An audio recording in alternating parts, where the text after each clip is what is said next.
Okay, welcome students. In this video, we are going to cover the second chapter, that is some basic concepts of macroeconomics. We are studying macroeconomics class 12th TR Jain by TR Jain and VK Ori.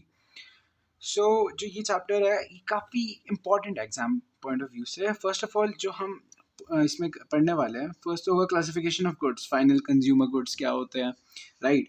Concepts of the components of consumption expenditure के बारे में पढ़ेंगे हम. Concept of components of investment के ऊपर, ये काफ़ी important topics है हमारे पास, right. Stock and flow, one of the most important इसके ऊपर क्वेश्चन ये हो गया. आई थिंक 3 मार्क्स के लिए एक्सप्लेन करने के लिए कह सकते हैं. और how they are related, 4 sectors of economy, कैसे household, government, and there are lot of sectors, producer sector, government sector, and fourth one is the export and import, right.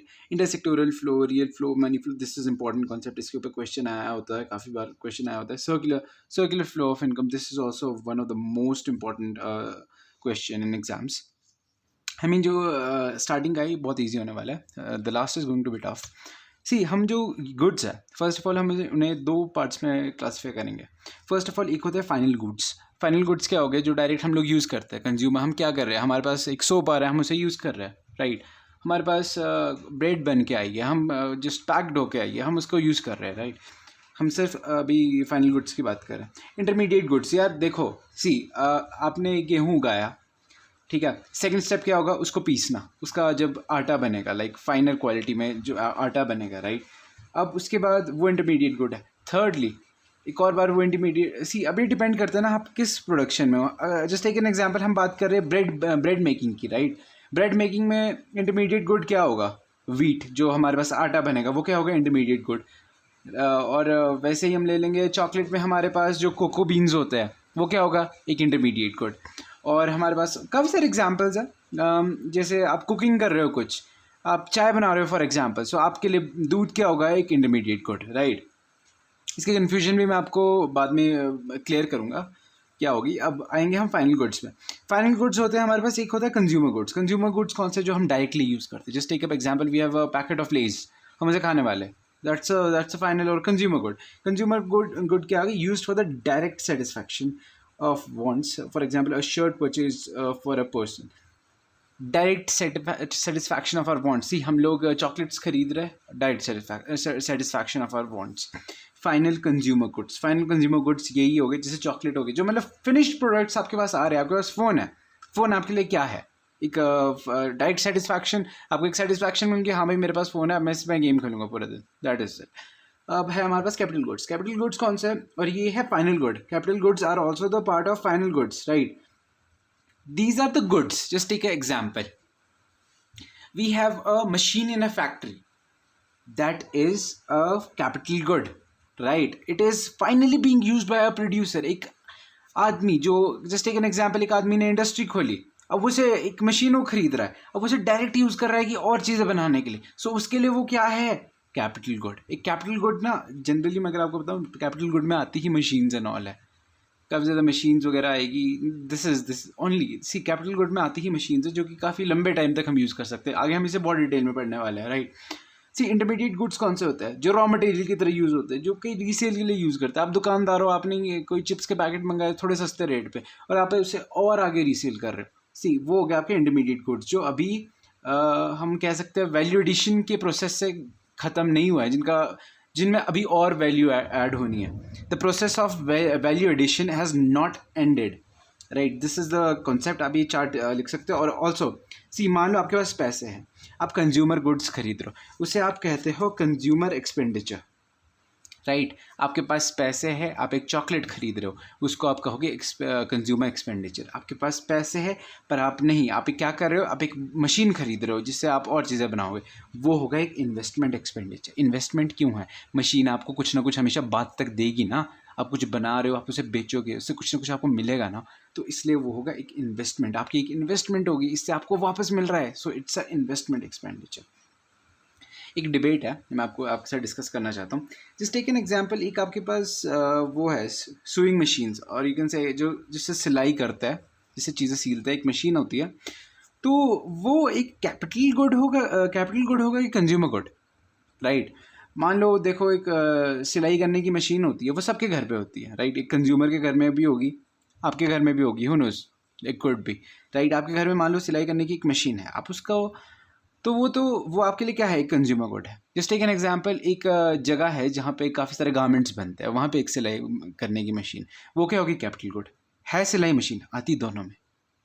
अगर कोई ऐसी चीज़ हो, कोई आपके पास ऐसा example they they what kind of good it is, तब वहाँ पे आपको ये देखना है कि उसका यूज़ किस चीज़ के लिए हो रहा है। यहाँ पे तो आपका जस्ट डेली नीड्स यार, आपका कोई कपड़े फट गया, आप उसको सुइंग मशीन है, जो सिलाई की मशीन है, आप उससे उसको सील दोगे, अपने कपड़े सील दोगे कि हाँ भाई कर लेता हूँ मैं थोड़ा बहुत काम, क्योंकि why to just waste money to go to some alteration centre. आप खुद सोचते हो, वैसे इतना लगता भी नहीं, नेवर माइंड। तो मतलब आप सोचते हो कि क्यों मैं वहाँ जाऊँ, कहीं कहीं दूर क्यों जाऊँ, मैं खुद ही एक सुइंग मशीन खरीद लेता हूँ। मुझे बेडशीट्स के कुछ कपड़े बनाने हैं, I don't know why, but आपने बनाने हैं, कपड़े बनाने हैं बेडशीट के, तो आप सुइंग मशीन का यूज़ करोगे घर पे, ये आपके daily needs. Just take an example. और एंड में और एक दूसरा आदमी है जो एक सुइंग मशीन खरीदता है, अब वो क्या कर रहा है, उससे एक शर्ट बना रहा है और उसे बेच रहा है। यहाँ पे डायरेक्ट सेटिस्फैक्शन ऑफ वांट्स है। और इधर क्या हो रहा है कि ये जो बंदा है, ये क्या कर रहा है, एक अपना प्रॉफिट जनरेट कर रहा है उससे, right, use for the further production of goods and services. ये उस मशीन को और गुड्स एंड सर्विसेज बनाने के लिए यूज़ कर रहा है। A sewing machine purchased by a tailor, और वही कह सकते हैं, सी देख रहे हो ना आप, a sewing machine purchased by a tailor, सिलाई करने की मशीन जो एक टेलर ने खरीदी है। अब हम यहाँ पे लिख सकते हैं सिलाई करने की मशीन जो एक कंज्यूमर ने खरीदी है, जो एक किसी ने भी घर के यूज़ के लिए खरीदी है। अब हमें ना वही बात है, कुछ ऐसा, just take an example, washing machine आपने घर में अपने घर के लिए खरीदी, अपने कपड़े धोने के लिए, कि हाँ भाई बहुत टाइम लगता है जनरली, जैसे भी हाथ से कपड़े धोते हैं उसमें बहुत टाइम लगता है, नहीं मैं वॉशिंग मशीन खरीद लूँगा, राइट।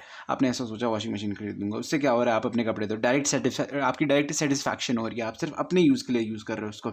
वहीं एक दूसरा आदमी है जो 5-6 वॉशिंग मशीन खरीद के एक जगह पर रख दी और उसने एक वो लॉन्ड्री शॉप खोल दी, राइट। उसके लिए क्या है, उसके लिए ये है एक कैपिटल गुड। आपने जब आपको कन्फ्यूजन हो रही है ये क्या है, क्योंकि क्वेश्चंस में हमेशा मेंशन्ड होगा dash and dash item purchased by a consumer, dash and dash item purchased by a producer, ये, और वहाँ पे ऐसा क्वेश्चन हो सकता है, best thing, sewing machine purchased by a Taylor, what kind of good it is, a capital good और a consumer good. आपको लग गया पता कि टेलर है, टेलर क्या करेगा, प्रॉफिट बनाएगा, अपना प्रॉफिट आगे और चीज़ें बनाएगा, तो उसमें आप कैपिटल गुड पे टिक लगाना। अब अगर वही क्वेश्चन ऐसा आया, a sewing machine purchased by a consumer, वो क्या हो जाएगा, कंज्यूमर गुड्स। और अगर नॉर्मल इंडिविजुअल, कंज्यूमर नहीं आएगा, क्योंकि कोई एग्जामिनर जो भी क्वेश्चन पेपर बनाते हैं वो काफ़ी क्लेवर होगा, उन्हें पता होगा कि अगर हमने कंज्यूमर मेंशन करे तो कंज्यूमर गुड्स पे बंदा ऐसे क्लिक कर देगा, मैं टिक कर देगा। सी अब हम फाइनल गुड्स के बारे में, सी द फाइनल गुड्स, हम इस टॉपिक को और डिटेल में आगे पढ़ने वाले हैं।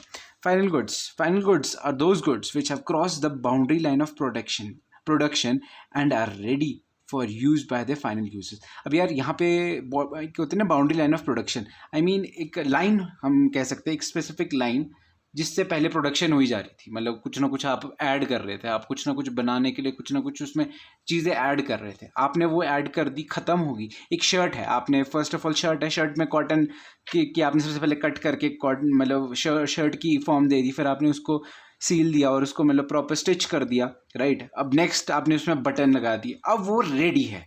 जो वो रेडी वाली स्टेज होती है उसे हम कहते हैं cross the boundary line of production. So and I use, अब देखो, अब it is ready for the final use. मैंने ये चीज़ें इसलिए रखी है क्योंकि एक डेफिनेशन के 2 पॉइंट्स हो गए, जो कि होगा production that has cross the boundary line of production, दूसरा are is the it is ready for the final users. 2 points है एक डेफिनेशन में, आप इसे मार्क कर दो क्योंकि हम भूलने वाले हैं। हम डायरेक्ट लिख देंगे it has crossed boundary line, और या तो फिर लिख देंगे it can be used by finally by the consumers, भी ये गलती कर सकते हैं हम, right. Who are the final users, अब वही क्वेश्चन है, फाइनल यूजर्स कौन है, आपने फाइनल गुड्स बनाते हैं, फाइनल यूजर्स कहाँ है, बस इस डायग्राम को इन्होंने रिटर्न फॉर्म में लिखा है, एक्सप्लेन किया है। Who are the final users, first of all कौन हो गए, कंज्यूमर्स, दूसरे कौन से हो गए, producers. Classification of the final goods, the final consumer goods and the final producer goods. अब फाइनल गुड्स कितने टाइप के हो गए, जो मैं यहाँ पे लिखा है, कंज्यूमर गुड्स तो कैपिटल गुड्स को इन्होंने फाइनल प्रोड्यूसर गुड्स भी लिखा हुआ है, क्योंकि ये प्रोड्यूसर्स यूज़ करता है। जो मशीन्स बन रही है, जो यहाँ पे मशीन्स बन रही है, जो यहाँ पे मशीन्स ले रहा है, खरीद रहा है प्रोड्यूसर, तो वो उसके काम आ रही है ना, so it is a final producer good, right. So we have the expenditure on the final goods, consumer goods by the, अब देखो यही मैंने आपको पीछे भी एक्सप्लेन कर दिया था, कि एक कंज्यूमर एक्सपेंडिचर होता है, दूसरा इन्वेस्टमेंट एक्सपेंडिचर होता है, ये भी मैंने एक्सप्लेन कर दिया था। अब expenditure on the final goods क्या होगा, consumption expenditure plus investment expenditure, ये वही बात है, ये होगा एक्सपेंडिचर ऑन फाइनल गुड्स। और we have the next sub topic that is what do you mean when we say that the final goods have crossed the boundary line of production. ये question मैं आपसे ही पूछता हूँ, इसका क्या मतलब होता है अगर आप बाउंड्री लाइन ऑफ प्रोडक्शन की से पास कर चुका है कोई गुड। इट मीन्स जितना भी उसमें वैल्यू एडिशन होना था वो ख़त्म हो चुका है। मैंने आपको एग्जांपल दिया था एक शर्ट का, शर्ट में बटन्स लग चुके हैं, शर्ट में प्रेस हो चुका है, शर्ट अच्छे से स्टिच हो चुकी है, अब उसमें और कुछ करने के लिए बचा नहीं, राइट। अब वो है डायरेक्ट बेचने के लिए। सो इस जगह पे हम कहेंगे जब वो डायरेक्ट आपके पास एक दुकान में है तब हम कहेंगे कि उसने अपना जो वैल्यू एडिशन का जो काइंड ऑफ एक प्रोसेस था, वो जो बाउंड्री लाइन थी वैल्यू एडिशन की, वो उसने क्रॉस कर दी है, राइट। सी एक you may note that the final goods are included. Okay, see estimation of goods, मान लो हम जीडीपी कैलकुलेट करते हैं किसी कंट्री की, जब भी हम कभी जीडीपी कैलकुलेट करते हैं ना, हम इंटरमीडिएट गुड्स की वैल्यू हम कभी नहीं लेते, राइट। जैसे हमारे पास बटन्स है, मैंने आपको बताया एक शर्ट है उसके बटन्स है, हम बटन्स को कभी इंक्लूड नहीं करेंगे, हम डायरेक्ट शर्ट विद बटन्स की जितना भी जो भी कॉस्ट थी उसे हम अपनी जीडीपी में और ऐड करेंगे, ना कि सिर्फ बटन्स की। क्योंकि यार देखो that would make no sense कि यार एक पहले हम बटन को जीडीपी में ऐड कर रहे हैं, फिर शर्ट विद बटन को हम एक और बार ऐड करें जीडीपी में, यार तब तो ऐसा नहीं होगा रिपीट हो रही चीज़ें बार बार। ये तो वही बात है कि एक फार्मर ने पहले कॉटन प्रोड्यूस किया, वो भी जीडीपी में हमने ऐड कर दिया, अब उसी कॉटन का टेक्सटाइल बना और टेक्सटाइल की शर्ट बनी, अब उस शर्ट को भी हम एक और बार कर रहे थे, तो यार ये कोई सेंस नहीं बनेगी। मतलब एक ही चीज़ जिसका कुछ और बनना था वो हम बार बार ऐड करते जा रहे हैं, that would be the thing, right. You may note that only the final goods are included in the estimation of the national product or the national income। वही मैं कह रहा हूँ, जो भी हमारी नेशनल इनकम और जो नेशनल प्रोडक्ट होगा, जीडीपी वगैरह की बात हो रही है यहाँ पे, जब भी कभी वो कैलकुलेट होगी तो उसमें हम बार बार कोई गुड रिपीट नहीं करेंगे। Intermediate goods, okay, which have yet not crossed the boundary line of production, value is still to be added to these goods which are yet not ready for the use by the final users। भाई वही है जो goods, अभी है intermediate goods की definition, इसकी जगह आप ये वाली याद करो क्योंकि ये छोटी है। Intermediate goods are those goods which are purchased by one firm from the other firm as a raw material or as a goods for resale. यार ऐसे गुड्स जो कि पहले या तो फिर रॉ मटेरियल की तरह यूज़ होते हैं, या तो फिर कुछ ऐसे गुड्स जो हम रीसेल करते हैं, जिनको हम रीसेल करते हैं। जैसे शॉपकीपर है, शॉपकीपर के पास एक शर्ट आती है और उस शर्ट को वो और रीसेल करता है आगे। अब उसमें आप कहेंगे कि शॉपकीपर ऐसे क्यों करता है, आपको तो अनफेयर नहीं लग रहा होगा, दुकानदार ने प्रोडक्ट लाया और वो बेच रहा है और फालतू में अपनी कुछ कॉस्ट ऐड कर रहा है। अब भाई ऐसा है, शॉपकीपर ने भी तो एफर्ट्स दिए, कॉल किया, एक दुकान खोली और दुकान में उसने गुड्स लाए वहाँ पे, ठीक है, उसका ही शॉपकीपर चार्ज करता है, वो अपनी सर्विसेज का चार्ज करता है कि जो उसकी सर्विसेज थी, जो उसने एफर्ट्स लगाए कॉल करने के लिए होलसेलर को कि हाँ भाई एक ट्रक भेज दे इस गुड का कि मैंने यहाँ पे बेचनी है, और दुकान का वो रेंट दे रहा है, वो एक्सक्यूज़ मी, वो जो ये सब कुछ कर रहा है वो एक सर्विस प्रोवाइड कर रहा है। बीच में जो एक होता नहीं है, एक होलसेलर और कंज्यूमर के बीच में लिंक बन रहा है, वो अपनी सर्विसेज प्रोवाइड कर रहा है। Okay, non inclusion in the national income, value of the intermediate goods ultimately become a part of the value of the final good। ये वही बात है, हम किसी बटन की कभी को नहीं नेशनल इनकम में ऐड करेंगे, क्योंकि क्या होगा, जो वैल्यू ऑफ इंटरमीडिएट गुड, जो हमारी वैल्यू ऑफ बटन है, ultimately become a part of the value of the final good. जो हमारी शर्ट है उसका वो अपने आप ही पार्ट बन जाएगी, क्योंकि शर्ट में बटन लगने ही है, that what I am saying, right. यहाँ पे एक एग्जाम्पल है, when a carpenter buys a wood worth 10,000 and converts it into a chair worth 20,000, then the value of the chair final good includes the value of the wood. वही बात है, एक हमारे पास carpenter है, उसने 10,000 का उसने कोई लकड़ खरीदा, वी कैन से वुड खरीदा, ठीक है, उसने उसको क्या किया, उसने अपने एफर्ट्स लगाए, अपनी सर्विसेज दी और उसकी एक चेयर बना दी, कील्स वगैरह लगाई, उसने काफ़ी सारे नेल्स का यूज़ किया, कीलें यूज़ की और उससे अपनी एक चेयर बना दी जो कि अब 20,000 की है। अब हम इस 10,000 वुड की वैल्यू हम नहीं लगाएंगे अपनी नेशनल इनकम में, हम क्या करेंगे, हम डायरेक्ट सिर्फ 20,000 ही अपनी नेशनल इनकम में ऐड करेंगे, क्योंकि इसमें ये 10,000 इंक्लूडेड है। Are you getting me? Expenditure on the intermediate goods, expenditure on the intermediate goods by the producer during an accounting year is called as intermediate consumption. जो expenditure, हम जो पैसे लगा रहे हैं इंटरमीडिएट गुड्स पे, ताकि हम हमारी फैक्ट्री चल पड़े।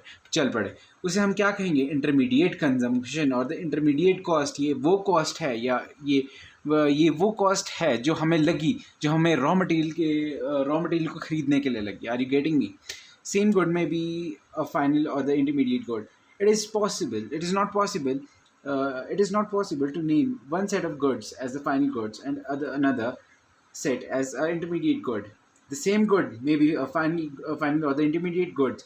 The distinction depends on the end use of the goods. ये मैंने आपको पहले भी आपको एक्सप्लेन किया है। एंड यूज़ क्या होगा, जो वो टेलर का एग्जांपल था। एक मान लो मैं ख़रीद रहा हूँ कोई सुइंग मशीन, मैं कोई सिलाई करने की मशीन ख़रीद रहा हूँ। मैं सिर्फ अपने नॉर्मल घर में कुछ फट गया, मैं उसे सील रहा हूँ, मतलब मैं उसको स्टिच कर रहा हूँ, मतलब उसका रिपेयर वर्क के लिए मैं घर पे just as a casually use कर रहा हूँ। बट वहीं एक टेलर है जो कि उसे यूज़ कर रहा है ताकि वो एक शर्ट बना सके, ताकि उस शर्ट को वो बेच सके। Are you getting me? जो इंटरमीडिएट गुड है वो फाइनल गुड भी हो सकता है और फाइनल गुड इंटरमीडिएट गुड भी हो सकता है। ये मैंने आपको अच्छे से यहाँ पे एक्सप्लेन किया और इसके ऊपर क्वेश्चन भी आ सकता है, राइट? अगर कोई एग्जामिनर चाहे कि उसे चाहता है कि स्टूडेंट को डीप अंडरस्टैंडिंग चेक करना चाहता है, सो उसके ऊपर ये क्वेश्चन आ सकता है।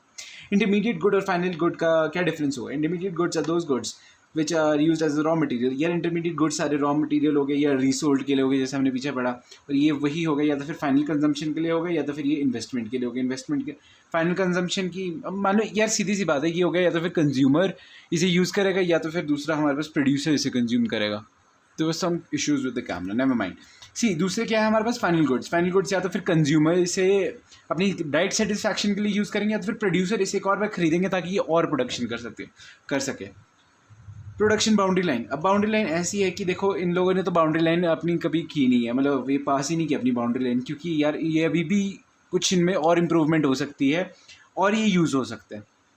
These goods are outside the boundary line. यार इन्होंने एक बाउंड्री लाइन ऑफ प्रोडक्शन जो हमने पीछे एक्सप्लेन की थी वो ये क्रॉस कर चुका है। अभी डायरेक्ट कंज्यूमर या प्रोड्यूसर इन्हें डायरेक्ट अब खरीदेगा एज अ, या तो फिर वो प्रोड्यूसर एज ए इन्वेस्टमेंट खरीदेगा, consumer as a final consumption के प्रोडक्ट्स, या डायरेक्ट अपनी, या मान लो जस्ट एक एग्जाम्पल कोई चॉकलेट की तरह खरीदेगा कि हाँ भाई अब मैं इसे अपनी डाइट सेटिस्फैक्शन, मतलब मेरी डाइट सेटिस्फैक्शन होगी उस गुड से।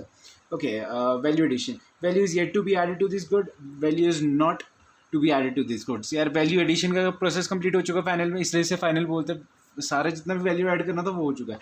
यहाँ पे वैल्यू अभी ऐड नहीं हुआ है, यहाँ पे वैल्यू अभी और ऐड हो सकता है।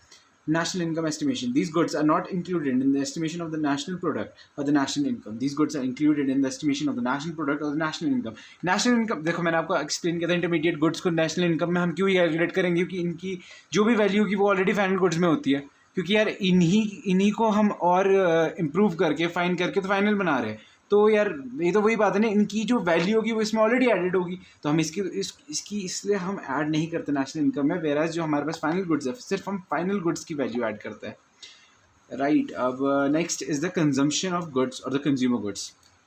Consumption of goods are those goods which are directly use for the satisfaction of the human wants. अब ये है, सी आप यहाँ पे कंफ्यूज हो जाएंगे बिकॉज मैं भी हुआ था। ओके, ये है कंज्यूमर गुड्स और ये है कैपिटल गुड, वही यहाँ पे किया है। ये जो फर्स्ट है ये सिर्फ कंज्यूमर गुड्स, ये सिर्फ कंज्यूमर गुड्स से डील कर रहा है। जो ये फर्स्ट पैराग्राफ है जो ये यहाँ से नीचे स्टार्ट हो रहा है ये डील कर रहा है कैपिटल गुड्स से। Okay, right? कंजम्पशन गुड्स और the consumer goods are those goods which are directly used for the satisfaction of the human wants. इसके एग्जाम्पल है, अभी ये कंज्यूमर गुड्स भी आगे और वैराइटीज़ के होते हैं। जैसे हमारे पास ये है, इसके आगे इसके और सब वैराइटीज़ है। जैसे ये चार्ट बना है ना, वैसे इसके आगे और चार्ट बनना है। अब वो कैसे बनेगा? फर्स्ट ऑफ ऑल आता है हमारे पास ड्यूरेबल गुड्स। ड्यूरेबल गुड्स कौन से होते हैं? जैसे वॉशिंग मशीन होगी, ये बहुत साल चलेगी। ऐसा तो है नहीं कि आप वॉशिंग मशीन इस साल खरीदोगे अगले साल एक नहीं खरीद लोगे।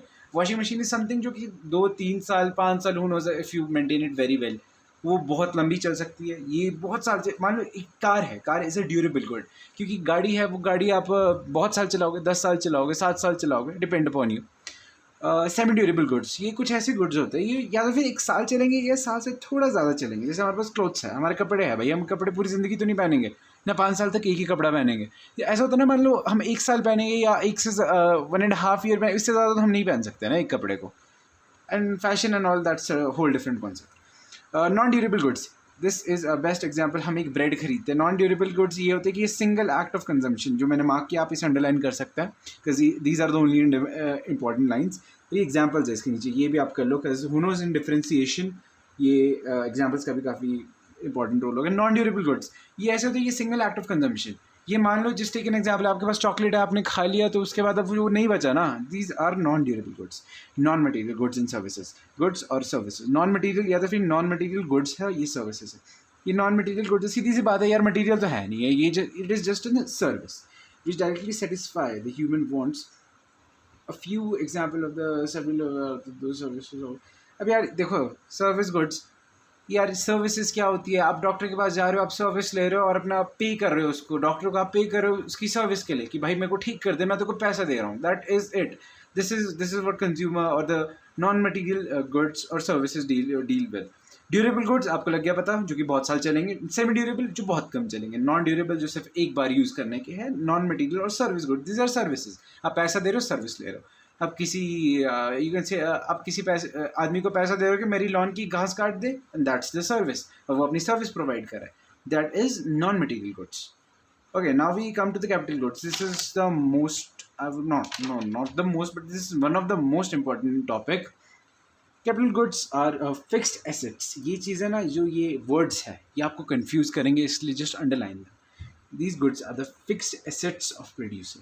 ये एक मशीन है। आप एग्जाम्पल हो, capital good is a machine. ये एक ऐसी चीज़ है जो बहुत सालों के बाद बदलती है, या लोग इसे बड़ी ही मेहनत से करें, या सीधी सी बात, it is a big machine.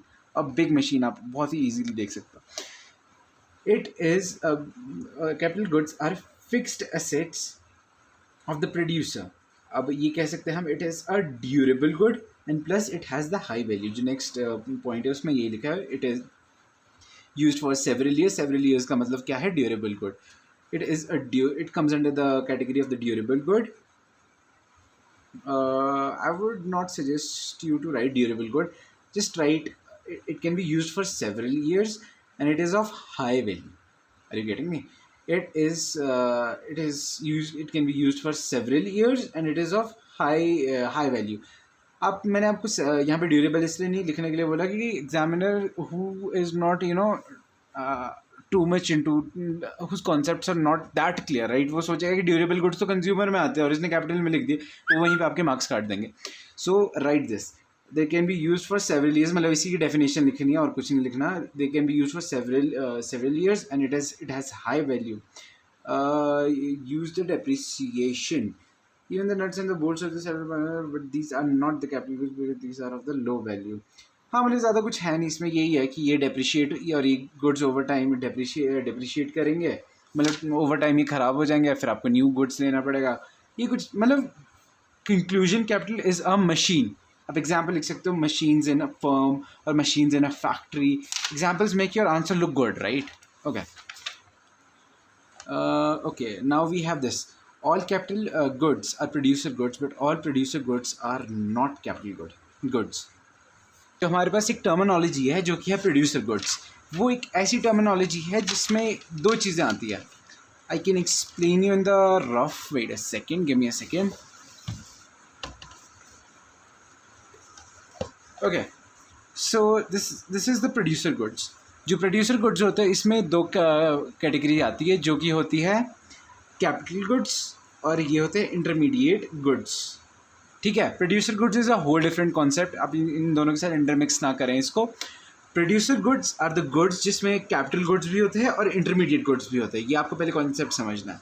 आपको जब ये कॉन्सेप्ट समझ आ गया, then we have this statement. अगर अब आप इस स्टेटमेंट को पढ़ोगे तो आपको एक खुद ही ये समझ आ जाएगी। Okay, all capital goods are producer goods, but all producer goods are not capital goods. जो सारे कैपिटल गुड्स हैं, जो सारे कैपिटल वेट अ सेकेंड, जो सारे कैपिटल गुड्स हैं वो प्रोड्यूसर गुड्स हैं, बट जो सारे प्रोड्यूसर गुड्स हैं वो कैपिटल गुड्स नहीं। रीज़न क्या है इसका? यार देखो, जितने सारे कैपिटल गुड्स हैं वो प्रोड्यूसर गुड्स के अंडर आते हैं। देखो, ये दोनों इसके अंडर आते हैं। और जो अगर हम ये स्टेटमेंट देखें, जो कैपिटल गुड्स है वो प्रोड्यूसर गुड्स क्यों नहीं है? क्योंकि उसमें हमारे पास इंटरमीडिएट गुड्स भी आते हैं, right? Why capital goods is not equal to producer goods? reason being producer goods में capital goods भी तो included है और उसके साथ raw material वाले भी included है। एक बार हम आपकी बुक की स्टेटमेंट पढ़ेंगे आपको और क्लियर हो जाएगा। Producer goods are those goods which are used in the production of other goods. These goods include producer goods used as raw material by the producer, like wood used to make furniture, goods used as the fixed assets by the producers. ये क्या है हमारे पास? Intermediate goods. ये क्या है हमारे पास? Capital goods. This is the answer. This is mainly the answer. Unlike the fixed assets of the producer, goods used as a raw material are not durable. Use goods. This is the जो मैंने आपको already समझा दिया. That is all written here. See, now we have the differentiation. This is so simple. You can just read it on your own. Now we have the consumption and components of the consumption expenditure. Concept and components of consumption expenditure. In macroeconomics, consumption expenditure refer to the aggregate consumption expenditure in an economy. जो macroeconomics है यार, देखो यहाँ पे consumption expenditure है. ये ना वैसे लास्ट ईयर हमने उसमें भी था, माइक्रोइकोनॉमिक्स में था कंजम्पशन एक्सपेंडिचर. इन्होंने इसलिए इसके और क्लैरिफाई किया है. इन मैक्रो इकोनॉमिक्स अभी इन्होंने डेफिनेशन दी है कि मैक्रो इकोनॉमिक्स में कंजम्पशन एक्सपेंडिचर का क्या मतलब होता है. It refers to the aggregate consumption expenditure in the economy. जो एग्रीगेट मतलब एज अ होल सबका जो कंजम्पशन एक्सपेंडिचर होता है इन द इकोनॉमी, ये उसके बारे में डील करता है. The consumption of an economy are broadly classified as. अब जो ये द कंज्यूमर्स, हमारे पास कौन से कंज्यूमर है. अब इसके ऊपर क्वेश्चन आ सकता है कंज्यूमर ऑफ एन इकोनॉमी, कि हमारे पास कौन से कंज्यूमर्स होते हैं, किस वैरायटी में इन्हें क्लासीफाई किया है. First we have the household by the consumers. Individuals है, मैं और आप हैं, हम लोग हाउस होल्ड कंज्यूमर्स है. गवर्नमेंट है, excuse me, the next is the government buys consumer goods for the distribution among the defense forces. अब यार देखो, अब दूसरी कंज्यूमर है गवर्नमेंट क्या करती है? चीज़ें खरीदती है. गवर्नमेंट नॉर्मल पब्लिक से गेहूं खरीदती है ताकि वो उसे मिलिट्री में दे सके, समझ रहे हो, ताकि वो आर्मी वालों के लिए खाना बना सके. भाई जो वहाँ पे बैठे हैं हमारे जो अपने मिलिट्री के आर्मी पर्सनल्स हैं, उनको खाना भी तो चाहिए. तो वो कौन प्रोवाइड करेगा? गवर्नमेंट कैसे करेगी? कुछ ऐसे गुड्स हो गए उनसे. और मिड डे मील में गवर्नमेंट क्या करेगी? कुछ खरीदेगी ताकि वो अपने मिड डे मील में बच्चों को बांट सके. Non profit private institutions like NGO, temples, mosques, gurdwaras and others. अब यार देखो, NGOs है वो हेल्प करना चाहते हैं एक दूसरे काफ़ी नीडी लोगों की हेल्प करना चाहते हैं वो लोग. तो वो भी तो एक कंज्यूमर हुए, वो भी तो कुछ खरीदेंगे मार्केट से, वो मार्केट से खरीदेंगे ताकि वो और डिस्ट्रीब्यूट कर सकते हैं for the public welfare. This was all from this. Now we have the concept and the components of investment. What is an investment? Investment refers to the increase in the stock of the capital. Investment क्या है? जो हमारे पास investment is the capital formation. हमने पीछे भी पढ़ा था. इन्वेस्टमेंट का क्या मतलब होता है? प्रोड्यूसर गुड्स में आपके पास ऐसी चीज़ जो कि आपके लिए एसेट है, ना कि एक लायबिलिटी. आप इन्वेस्ट करते हो किसी चीज़ में, वो आपको बेनिफिट देता है. आप एक बेनिफिट के ऐसे सोचते हो कि यार दिस इज़ आपको एक प्रॉफिट होने वाला है इससे, for that thing. Investment refers to the increase in the stock of capital. Increase in the stock of capital. What is capital कुछ ऐसी चीज़ जो कि आपके लिए बेनिफिशियल है in future. You can say it is good for you, right. Change in the stock of the capital is called the capital formation. Change in the stock of the capital is called the capital formation. या change in the stock क्या होता है? कि एक file पड़ा हुआ है, कुछ भर रहा है आपके पास स्टॉक पड़ा हुआ है, आप कुछ बना रहे हो, राइट. जो वो स्टॉक है जब उसमें चेंज आता है तो उसका क्या मतलब है? कैपिटल फॉर्म हो रही है, कुछ और कैपिटल बढ़ रही है, राइट. अब इसका फॉर्मूला भी है आई, जो कि है हमारे पास investment. K is the capital stock. Change in the capital stock during the year. So this is the formula. ये भी आ सकता है. Describe this formula is equal to delta K. Okay, from the view point of the economy of the whole investment refer to total production of the C. इतना नहीं आपको याद रखना, ये आपकी डेफिनेशन है. This is more than enough for you. Okay, we have the fixed investment. Fixed investments refers to the increase in the stock of fixed assets, like we have the plant and machineries of the producer during an accounting year. यार एक साल में जो हमारा जो भी producer है वो कितने फिक्स्ड एसेट्स खरीद रहा है और अपना कितना पैसा फिक्स्ड एसेट्स खरीदने में लगा रहा है, that is called as the fixed investment. जी कितना हमारे पास stock of fixed assets increase हो रहा है, राइट. हमारे पास कितनी मशीन्स एक साल में, कितनी प्रोड्यूसर ने कितनी मशीन्स खरीदी, that what we are talking about, right. Next is इसका इंपॉर्टेंस क्या है हमारे पास, सिग्निफिकेंस. नेक्स्ट हमारे पास टॉपिक की सिग्निफिकेंस. इसका सिग्निफिकेंस क्या है? सबसे पहले तो क्या है? Production capacity. यार अगर आप अपने स्टॉक ऑफ फिक्स्ड एसेट्स, अपने फिक्स्ड एसेट्स अगर खरीद रहे हो, फिक्स्ड इन्वेस्टमेंट के थ्रू अगर आप अपने फिक्स्ड एसेट्स खरीद रहे हो, तो यार उससे क्या होगा, सबसे पहले तो आपकी प्रोडक्शन कैपेसिटी बढ़ जाएगी, आप मतलब ज़्यादा प्रोड्यूस कर पा रहे हो। अगर आप मशीन्स खरीदोगे ज़्यादा तो क्या करोगे आप ज़्यादा प्रोडक्शन करोगे, अब ज़्यादा प्रोडक्शन कैपेसिटी बढ़ा दोगे, प्रोडक्शन कैपेसिटी बढ़ जाएगी तो क्या होगा, हायर लेवल ऑफ आउटपुट, जो आउटपुट है वो बहुत ज़्यादा निकलेगा। अगर आउटपुट ज़्यादा है तो क्या होगा, जीडीपी ग्रोथ। ये काम ना स्टोरी की तरह याद कर सकते हो। सबसे पहले आपने प्रोडक्शन कैपेसिटी बढ़ाई, उससे क्या हुआ, उससे higher level of output, output ज़्यादा होने लगा, आउटपुट ज़्यादा होने लगा, उससे क्या हुआ, GDP growth. Now we have the next topic, investment, inventory investment. इन्वेस्टमेंट में जनरली क्या करते हैं, जो आपके daily kind of we can say raw, जो इन्वेस्टमेंट करता है, जो हमारा प्रोड्यूसर है वो क्या क्या चीज़ें खरीदता है, वो फिक्स्ड गुड्स खरीदता है, अनसोल्ड गुड्स जो मतलब बिके नहीं होता है, और वी कैन से कुछ ऐसे गुड्स जो कि एसेट की मतलब रीसेल के लिए है, the unsold goods, semi finished goods जो आधे बने हुए हैं, और we have the raw material, this is called as the inventory stock. मतलब जो हमारे पास इन्वेंट्री क्या होती है यार, आपके पास एक काइंड ऑफ बैकअप, और we can say this is what, मतलब जो सारा आपके पास है, मतलब चीज़ें आपने खरीदी है फॉर द फर्दर यूज़, मतलब जो आपको इन फ्यूचर यूज़ आने वाली है। सो अब इसके वही बात, अब इसका हम सिग्निफिकेंस करेंगे। सिग्निफिकेंस क्या क्या हो गया इसके, it ensures the uninterrupted supply of inputs. यार देखो कोई गैप नहीं है, अगर आपके गोडाउन में कोई रॉ मटेरियल पड़, मान लो जस्ट टेक एन एग्जांपल, आप शर्ट बना रहे हो, आपकी शर्ट की फैक्ट्री, शर्ट टेक्सटाइल की फैक्ट्री आपकी, तो अगर आपके पास कॉटन की पूरी दुकान भरी है, आई मीन पूरा गोडाउन भरा है आपके पास कॉटन का, तो उससे क्या होगा, तो यार अनइंटरप्टेड सप्लाई ऑफ इनपुट्स, आपके पास बहुत सारा कॉटन है, आपको टेंशन लेने की ज़रूरत नहीं है कि यार अब यार नेक्स्ट की यार गाड़ी कब आएगी कॉटन की, यार और कब आएगा, और सप्लायर से बात, वो नहीं करना आपके पास अनइंटरप्टेड सप्लाई बहुत ज़्यादा पड़ी है। With enough stock of raw material, the producer can avoid the day to day purchase। वही बात, डे टू डे परचेज करनी ही नहीं पड़ेगी अगर आपके पास ऑलरेडी बहुत कुछ पड़ा है, अपने इन्वेंट्री में बहुत सारा सामान पड़ा है। अभी वो सामान हो सकता है, कुछ भी हो सकता है, तो फिर वो फिनिश्ड गुड्स हो सकते हैं, वो सेमी फिनिश्ड गुड्स हो सकते हैं, या तो फिर वो रॉ मटेरियल हो सकता है, राइट।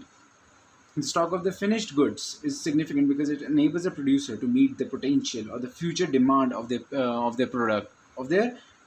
प्रोडक्ट। वही बात है कि फ्यूचर के लिए ये हम रख रहे हैं कि यार जो हमारे पास फ्यूचर में ज़रूरत पड़ेगी उसको हमें फुलफिल करना है। Desired inventory stock refer to the planned inventory stock, this is maintained by the producer to meet the function and on the to the unplanned inventory stock. यार ये है डिज़ायरेबल इन्वेंट्री स्टॉक। आपको पता है कि यार मैंने 20 शर्ट बनानी, 20 शर्ट के लिए मेरे को मतलब एक गोडाउन पूरा लगेगा कॉटन का, तो आपने ये डिज़ायरेबल थी, आपने इन्वेंट्री आपने इसलिए स्टॉक करके, अपनी इन्वेंट्री आपने इसलिए भरी हुई थी क्योंकि आपको पता था कि इतना ही मेरे को लगना है। दूसरा होता है कि इनडिज़ायरेबल, आपको पता ही नहीं, अनप्लान्ड इन्वेंट्री स्टॉक, आपने सोचा यार रख लेते हैं, यार सस्ती मिल रही थी, हमने बहुत पूरा वो गोडाउन भर दिया, 2-4 गोडाउन भर दिए कॉटन के, देखते हैं आप कितना यूज़ करते हैं। It rises because the demand for the product turns out to be lower than expected. वो आपको बाद में पता लगता है, जो मैंने शर्ट्स बनानी है उसकी तो डिमांड ही बहुत कम है, मैं इन दोनों की बात कर रहा हूँ। लास्ट में जो भी आपके पास येलो बॉक्स है इससे आने वाला नहीं है ये। Gross investment and net investment and the concept of depreciation. आपको मैं अगर इसकी जगह यहाँ से समझाऊँ तो it would be a lot easier for you. आपने वैसे ये डायग्राम बना देना, जहाँ पे भी कभी एग्जाम में ग्रॉस और नेट के बारे में कोई भी क्वेश्चन हो, चाहे वो जीडीपी के बारे में हो कि gross GDP, what is net GDP, what is gross GDP, वहाँ पे ना ये बना देना ही चार्ट। चार्ट से क्या होता है ना, टीचर्स को काइंड ऑफ ऐसा लगता है कि हाँ भाई बच्चे को कॉन्सेप्ट पता है, मतलब charts are easy to understand. ये आपने सारे स्टैट्स में पढ़ा है कि क्यों आप चार्ट्स बनाओ, क्यों क्या करो, क्या बेनिफिट्स होता है। ग्रॉस इन्वेस्टमेंट, पहली बात तो ग्रॉस इन्वेस्टमेंट होती है, it includes the expenditure by the producer on the purchase of the new assets as well as the expenditure on the replacement of the existing assets during an accounting year. Just take example, आपकी एक factory थी, जो आपकी factory में एक machine थी वो बिल्कुल ख़राब हो चुकी थी, वो चलने नहीं वाली थी, आप बहुत सालों से उसे यूज़ कर रहे थे, वो ख़राब हो गई है। अब आपने क्या किया, एक नई मशीन खरीदी, उसे रिप्लेस करने के लिए अंडरस्टैंड माई वर्ड्स, हमने उसे रिप्लेस करने के लिए नई मशीन खरीदी। फिर आपको क्या लगा, यार वहाँ पे तो by one get one free का ऑफर था, आपके पास एक और मशीन आ गई।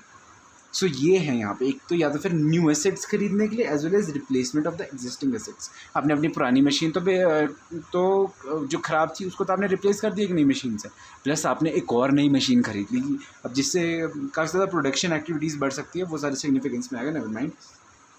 Inclusion of the replacement investment, it includes the replacement investment. इसमें देखो जो आपने रिप्लेस किया ना, जो आपके पास पुराना पड़ी हुई मशीन थी, वो भी इसमें इंक्लूडेड है। Addition to the capital stock, it does not show the net addition to the existing capital stock. Capital stock में इसमें कोई एडिशन नहीं दिखा रहा है, जो हमने पीछे भी बहुत अच्छे से डिस्कस किया था। अब यहाँ पे भी देखते हैं यार, it does not include the replacement investment. यार इसमें रिप्लेस, अब मैं इसको एक्सप्लेन करता हूँ। It includes the expenditure by the producer on the purchase of the new assets only. More specifically, it does not include the expenditure by the producer on the replacement of the existing assets. See, अब आपके पास वही एक machine है, अब वो एक machine आपके पास अच्छे से चल रही है, आपने क्या किया ना, आपने एक नई मशीन खरीद ली, राइट। अब आपका खर्चा नहीं हुआ ना, एग्जिस्टिंग तो वहीं पे घर पे आपकी एग्जिस्टिंग मशीन, अब आप खरीद एक ही रहे हो नहीं। अब वो जो नई हमारे पास मशीन खरीदी हमने, वो यहाँ पे ऐड होगी न्यू एसेट्स में। That is net investment. आपने एक जो इन्वेस्ट किया वो कोई नई चीज़ या नई मशीन खरीदने के लिए, नई एक जो मशीन है उसमें उसको खरीदने के लिए अगर आपने कोई इन्वेस्टमेंट किया तो वो होगा आपका, वो आएगा आपके नेट इन्वेस्टमेंट पे। It does not include the replacement investment. वही बात है, आपको रिप्लेस करने का तो पैसा इसमें खर्चा इंक्लूड ही नहीं होता, इसमें सिर्फ नई चीज़ खरीदने का खर्चा इंक्लूड होता है। It shows a net addition to existing capital stock. अब ये ना नेट एडिशन दिखाता है कि हाँ भाई हमने ना एक नई चीज़ खरीदी है, अपने कैपिटल में एक नई चीज़ इंक्लूड की है। Economic impact increase in the gross investment need not necessarily lead to the increase in the production. ये जो ग्रॉस इन्वेस्टमेंट है ना उसका पक्का नहीं है देखो कि यार प्रोडक्शन बढ़ेगा ही कि नहीं बढ़ेगा। रीज़न ना क्या, क्योंकि हो सकता है आपने क्या पता नेट एसेट हो ही ना, आई मीन न्यू एसेट आपने खरीदा ही नहीं। जस्ट एक एग्जांपल, आपने सिर्फ रिप्लेस ही की कोई आइटम, एक नई तो खरीदी ही नहीं, तो फिर वो तो ग्रॉस में तो वो फिर भी इंक्लूड होगी। तो इसमें ज़रूरी नहीं है कि आप प्रोडक्शन बढ़ रही है, यहाँ पे तो प्रोडक्शन बढ़ेगी क्योंकि आपने तो यहाँ पे नई चीज़ खरीदी है। यहाँ पे भी आपने नई चीज़ खरीदी है, बट ऐसा है एक नई चीज़ आपने एक्स्ट्रा खरीदी है कि हाँ भाई मैं तो बस मिल रही थी, मेरे को सस्ती मिल रही थी तो मैंने खरीदी। एक सिर्फ आपने इसलिए खरीदी थी कि यार रिप्लेस कर देता हूँ यार, पुरानी ख़राब हो चुकी है। Now we have the concept of depreciation. What do you mean by depreciation?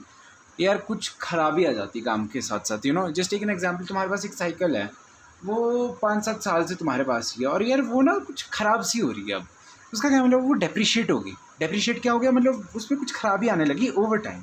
मतलब यार सीधी सी बात है, कोई मान लो जो मशीनरीज होती है ना वो हमेशा ख़राब हो जाती है, वो ख़राब होती रहती है, मतलब वेयर एंड टेयर हमेशा होता रहता है मशीन में ना, तो उसे हम कहते हैं कि the machine is being depreciated. They go down in value also when they become okay. So अब ये है कि ये डेप्रिशिएशन कब कब होती है, मतलब ये क्या क्या रीजंस होते हैं डेप्रिशिएट करने के। अब हम इसे आगे वो डिस्कस करेंगे। Now we have the concept of depreciation, जैसे हमने अभी डिस्कस किया, मतलब जैसे हमने बात की थी अभी, जो हमारे पास, इसे हम बाद में डिस्कस करेंगे। Expected obsolescence and unexpected obsolescence, ये आगे आएगा।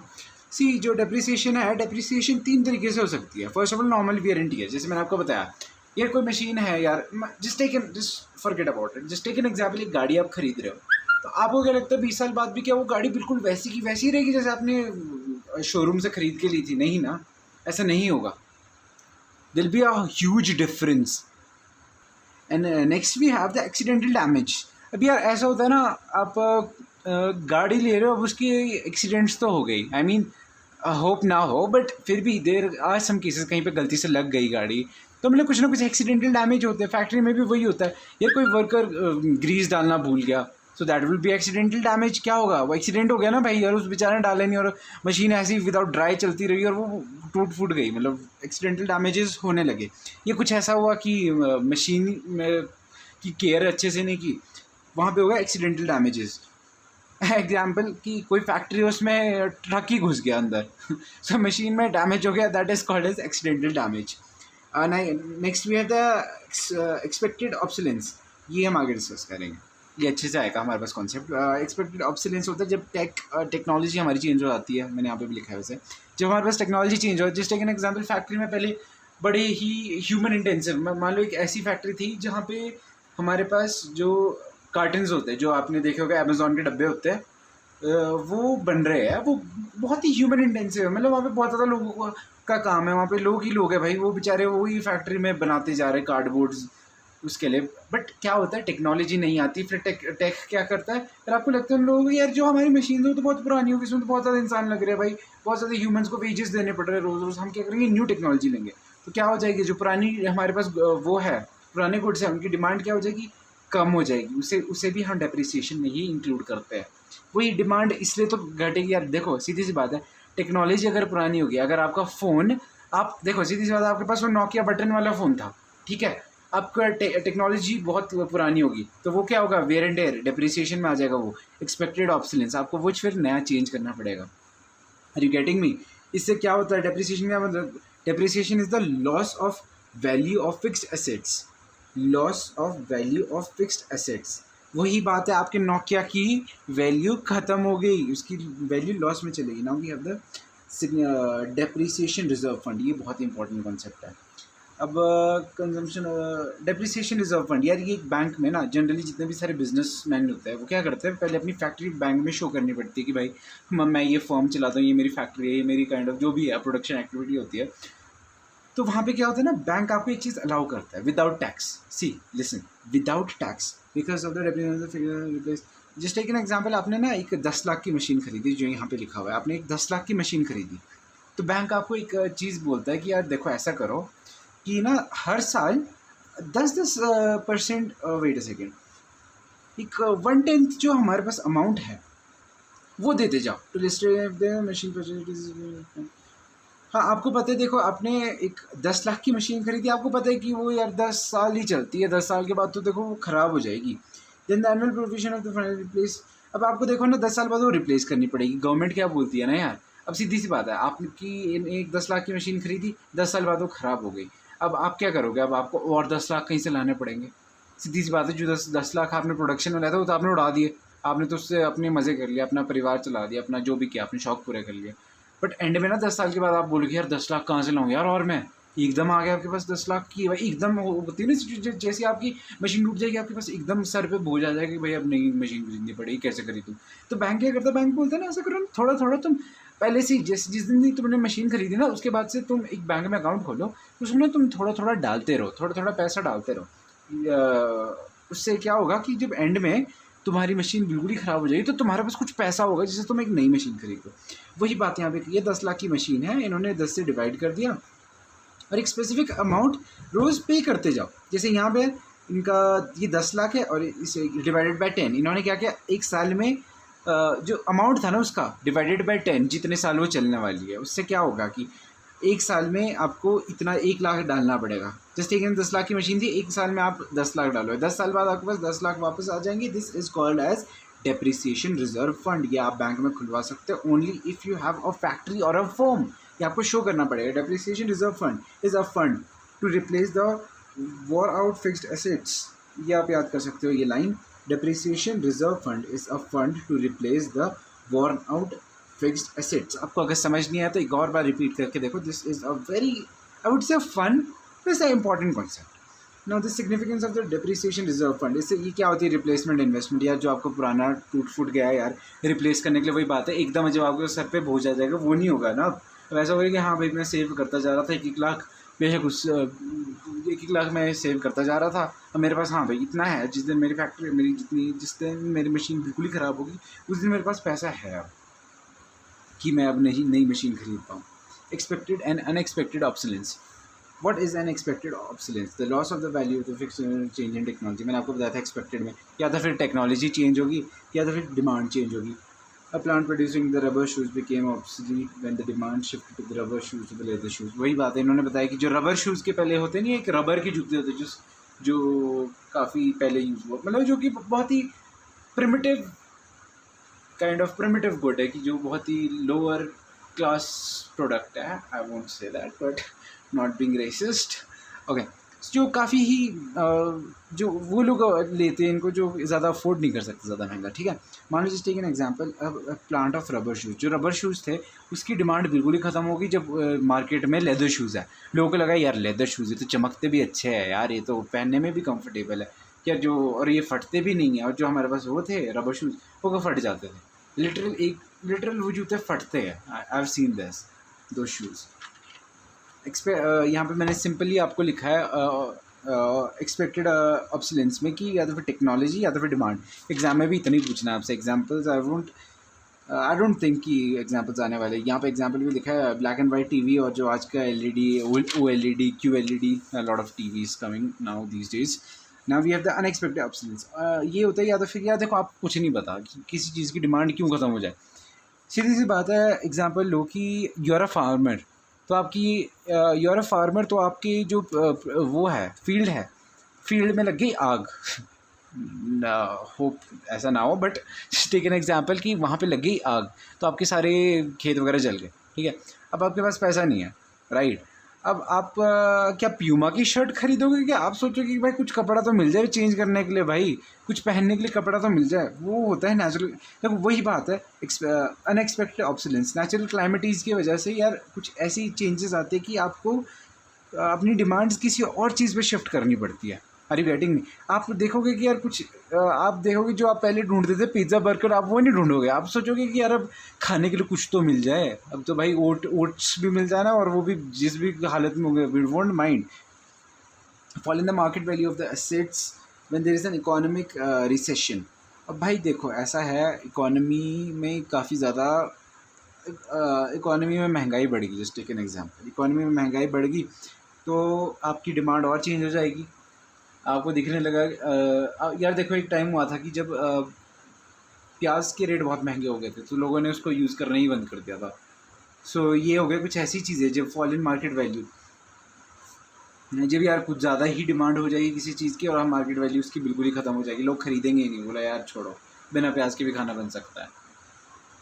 और जो ये है हमारे पास अनएक्सपेक्टेड ऑब्सोलेंस, उसे कहते हैं हम कैपिटल लॉस। कैपिटल लॉस क्यों होता है यार?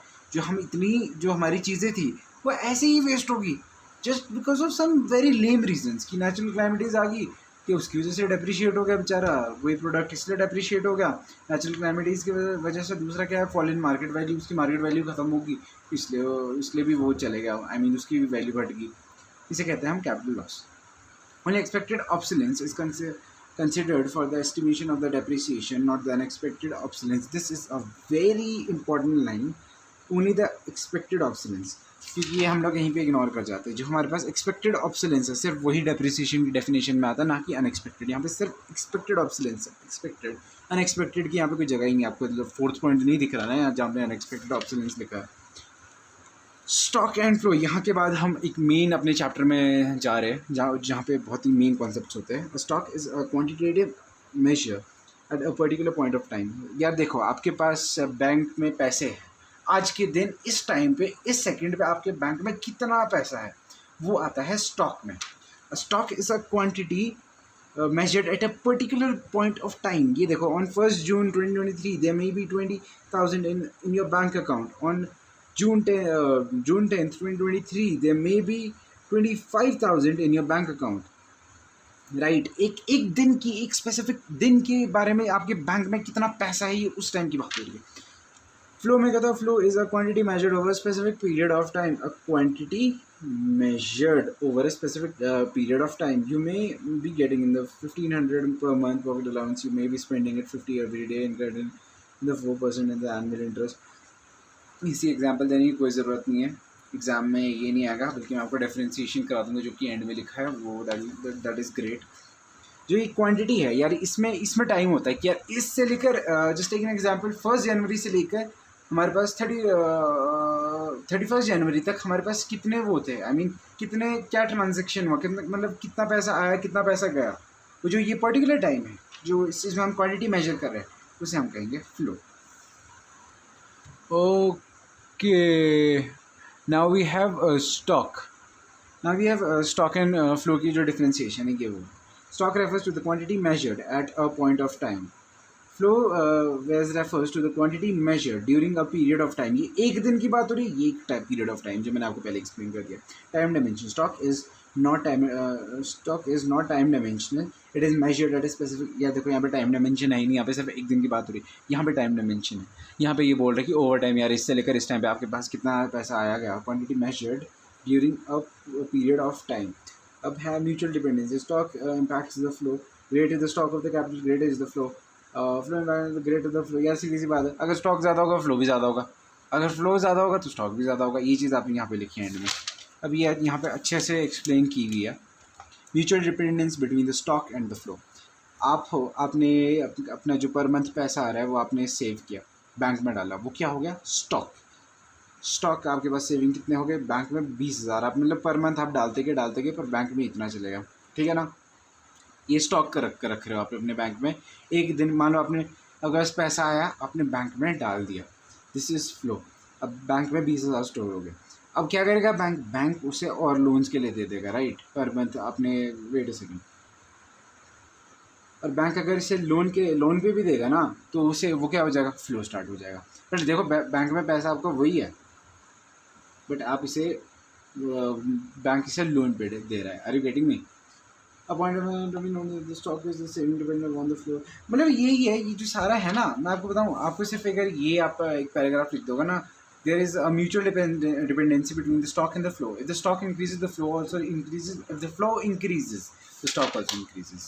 मतलब अगर मैं आपको एक फॉर्मूला भी बना के दूँ ना, it is as simple as that, stock is directly proportional to flow, that is it.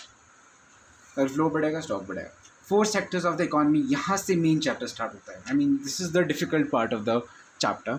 4 sector of the economy, 4 sectors of the economy कौन से सेक्टर है? हाउस होल्ड सेक्टर्स, जो मैं स्टार्टिंग में भी आपको एक्सप्लेन किया था। दूसरा है हमारे पास प्रोड्यूसर सेक्टर, दूसरा है गवर्नमेंट सेक्टर, और the fourth one is the external sector, also called rest of the world sector.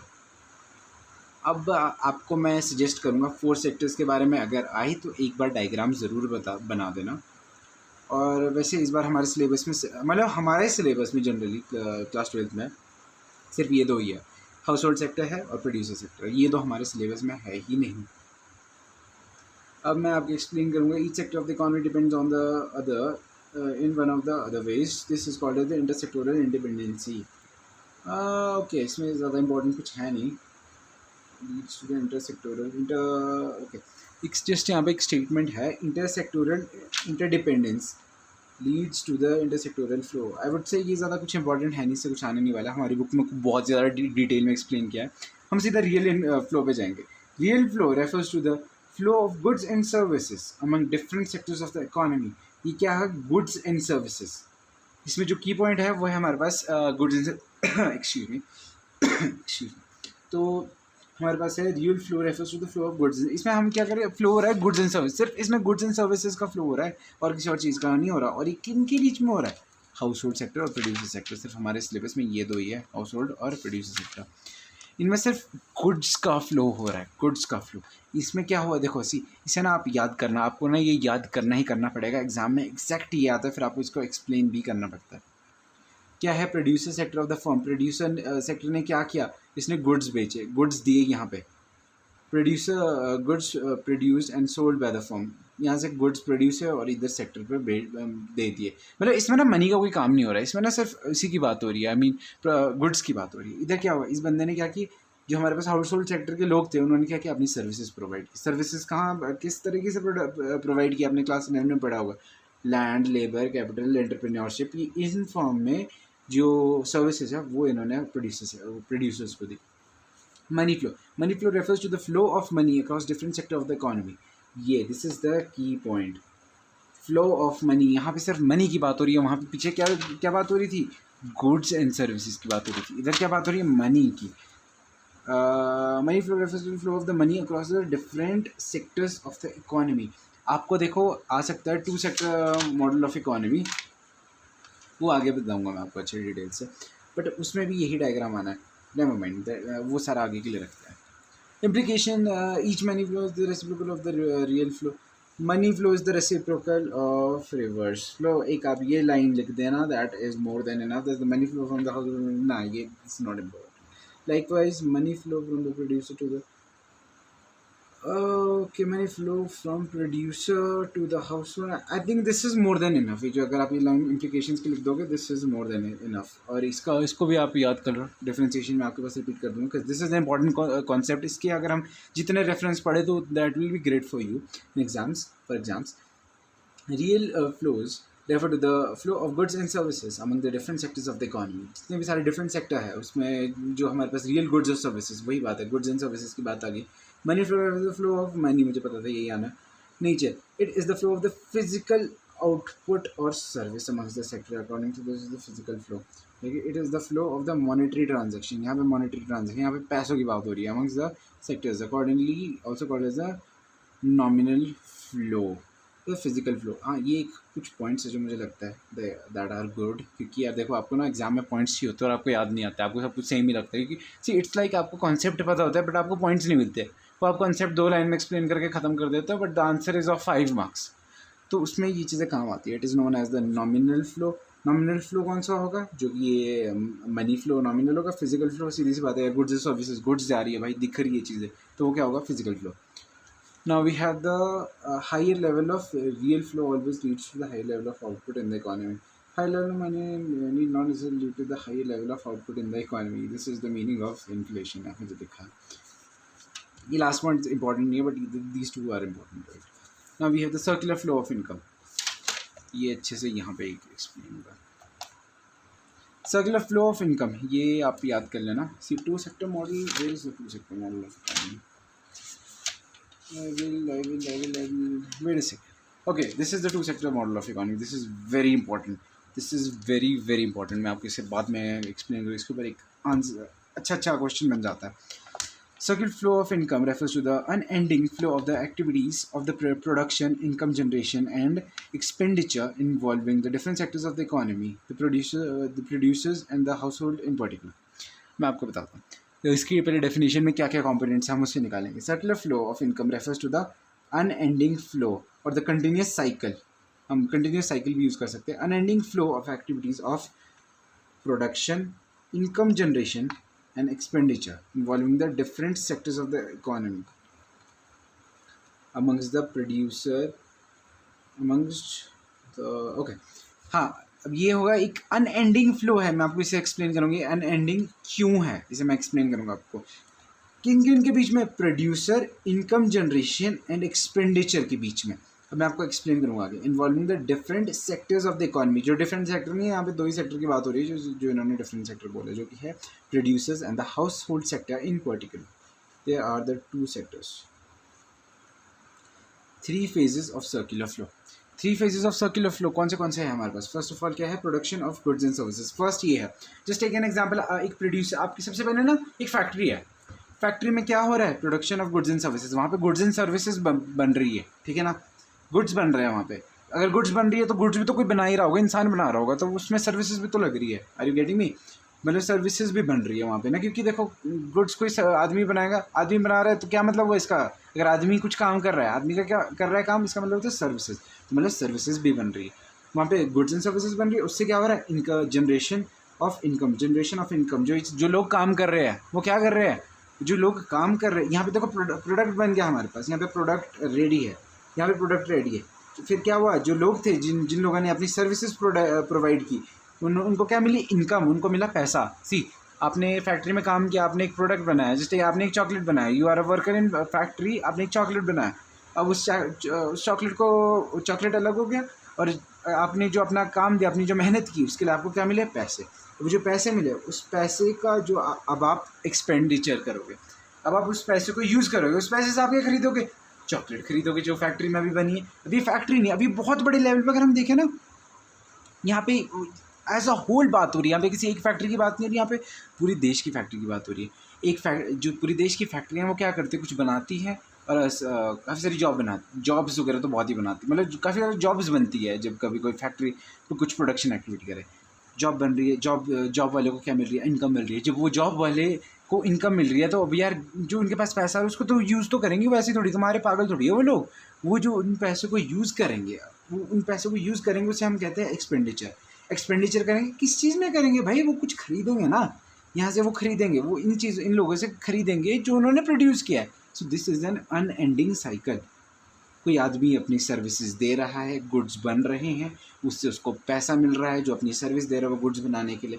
फिर क्या कर रहा है, फिर जो उसके पास पैसा आ रहा है उसे वो एक्सपेंडिचर कर रहा है, मतलब उसको वो गुड्स खरीदने के लिए यूज़ कर रहा है जो कि ऑलरेडी इसी सेक्टर में बने थे. So this is called as the circular flow of income. पैसा घूम रहा है, पैसा यहाँ पे घूम रहा है. Are you getting me. ये वही है जो मैंने आपको एक्सप्लेन कर दिया है. You should give these 3 reading. मैंने आपको इसी में एक्सप्लेन कर दिया इसका क्या मीनिंग है. अगर आप रीड करोगे तो this is so easy to understand. Now we have the 2 sector circular flow of model. See, ये एग्जाम में आता है. अब मैं आपको बताऊँ ये क्या है. आपको लग रहा होगा कि भाई बहुत सारे डायग्राम हो गए यहाँ पे, तो 1 2 3 4 डायग्राम होगा. मैं आपको बताऊँ कि सिर्फ यहाँ पे हमारे पास 1 2 3 ही डायग्राम्स है. अब ये क्या है मैं आपको बताता हूँ. इन दोनों डायग्राम्स को इन्होंने एक डायग्राम में डिस्क्राइब किया और दिखाया हुआ है. सो मैं आपको बताता हूँ. अब देखो ये हुआ हाउस होल्ड को एक्सपेंडिचर. देखो हाउस होल्ड ने क्या किया, यहाँ पे गुड्स एंड सर्विसेज दी.